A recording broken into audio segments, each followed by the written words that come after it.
Chapter 23. Elizabeth was sitting with her mother and sisters, reflecting on what she had heard, and doubting whether she was authorised to mention it, when Sir William Lucas himself appeared, sent by his daughter to announce her engagement to the family. With many compliments to them, and much self-congratulation on the prospect of a connection between the houses, he unfolded the matter to an audience not merely wondering, but incredulous. For Mrs. Bennet, with more perseverance than politeness, protested he must be entirely mistaken, and Lydia, always unguarded and often uncivil, boisterously exclaimed, "Good Lord, Sir William! How can you tell such a story? Do not you know that Mr. Collins wants to marry Lizzie?" Nothing less than the complacence of a courtier could have borne without anger such treatment, but Sir William's good breeding carried him through it all, and though he begged leave to be positive as to the truth of his information, he listened to all their impertinence with the most forbearing courtesy. Elizabeth, feeling it incumbent on her to relieve him from so unpleasant a situation, now put herself forward to confirm his account by mentioning her prior knowledge of it from Charlotte herself, and endeavoured to put a stop to the exclamations of her mother and sisters by the earnestness of her congratulations to Sir William, in which she was readily joined by Jane, and by making a variety of remarks on the happiness that might be expected from the match, the excellent character of Mr. Collins, and the convenient distance of Hunsford from London. Mrs. Bennet was, in fact, too much overpowered to say a great deal while Sir William remained, but no sooner had he left them than her feelings found a rapid vent. In the first place, she persisted in disbelieving the whole of the matter. Secondly, she was very sure that Mr. Collins had been taken in. Thirdly, she trusted that they would never be happy together. And fourthly, that the match might be broken off. Two inferences, however, were plainly deduced from the whole. One, that Elizabeth was the real cause of all the mischief, and the other, that she herself had been barbarously used by them all, and on these 2 points she principally dwelt during the rest of the day. Nothing could console and nothing appease her, nor did that day wear out her resentment. A week elapsed before she could see Elizabeth without scolding her. A month passed away before she could speak to Sir William or Lady Lucas without being rude, and many months were gone before she could at all forgive their daughter. Mr. Bennet's emotions were much more tranquil on the occasion, and such as he did experience, he pronounced to be of a most agreeable sort, for it gratified him.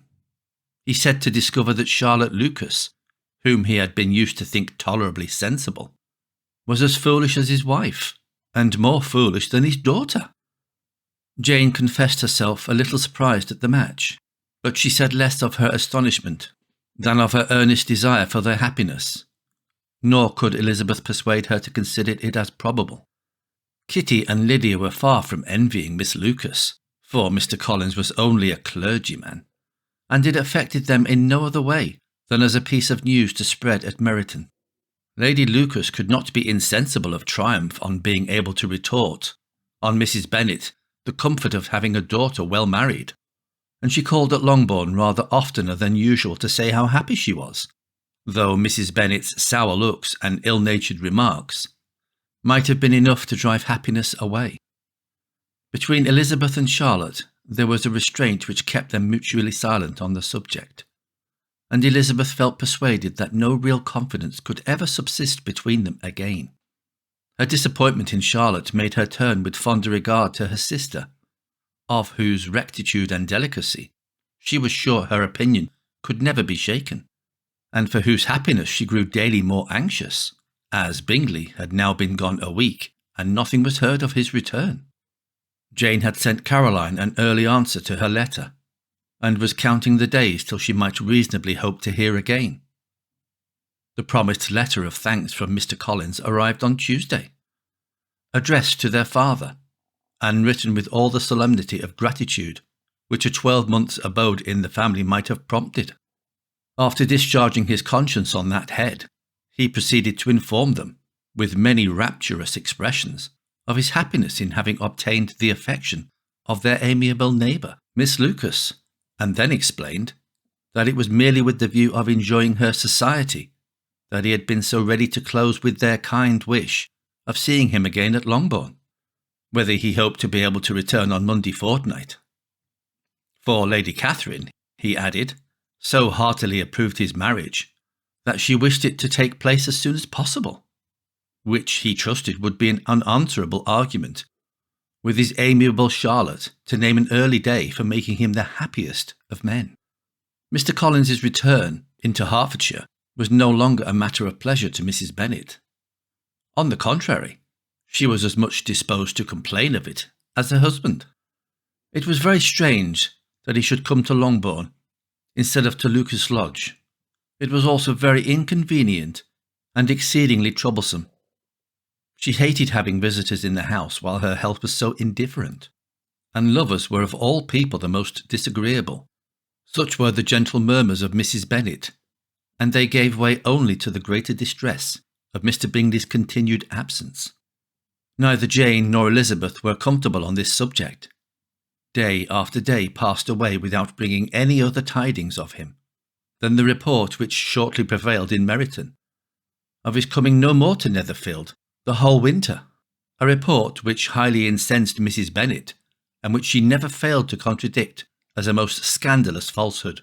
Even Elizabeth began to fear, not that Bingley was indifferent, but that his sisters would be successful in keeping him away, unwilling as she was to admit an idea so destructive to Jane's happiness, and so dishonourable to the stability of her lover. She could not prevent its frequently recurring. The united efforts of his two unfeeling sisters, and of his overpowering friend, assisted by the attractions of Miss Darcy, and the amusements of London, might be too much, she feared, for the strength of his attachment. As for Jane, her anxiety under this suspense was, of course, more painful than Elizabeth's, but whatever she felt she was desirous of concealing, and between herself and Elizabeth, therefore, the subject was never alluded to. But as no such delicacy restrained her mother, an hour seldom passed in which she did not talk of Bingley, express her impatience for his arrival, or even require Jane to confess that if he did not come back, she should think herself very ill-used. It needed all Jane's steady mildness to bear these attacks with tolerable tranquillity. Mr. Collins returned most punctually on the Monday fortnight, but his reception at Longbourn was not quite so gracious as it had been on his first introduction. He was too happy, however, to need much attention, and luckily for the others, the business of love-making relieved them from a great deal of his company. The chief of every day was spent by him at Lucas Lodge, and he sometimes returned to Longbourn only in time to make an apology for his absence before the family went to bed. Mrs. Bennet was really in a most pitiable state. The very mention of anything concerning the match threw her into an agony of ill humour, and wherever she went she was sure of hearing it talked of. The slight of Miss Lucas was odious to her.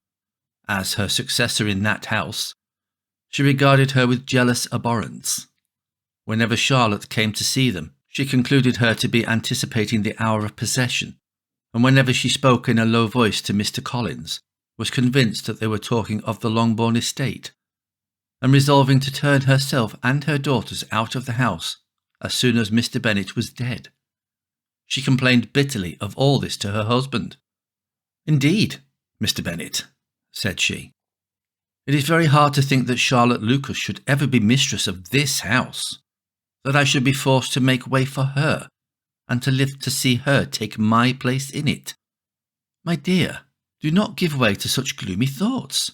Let us hope for better things. Let us flatter ourselves that I may be the survivor." This was not very consoling to Mrs. Bennet, and therefore, instead of making any answer, she went on as before. "I cannot bear to think that they should have all this estate. If it was not for the entail, I should not mind it." "What should not you mind?" "I should not mind anything at all. Let us be thankful that you are preserved from a state of such insensibility." "I can never be thankful, Mr. Bennet, for anything about the entail. How anyone could have the conscience to entail away an estate from one's own daughters, I cannot understand. And all for the sake of Mr. Collins, too. Why should he have it more than anybody else? I leave it to yourself to determine, said Mr. Bennet.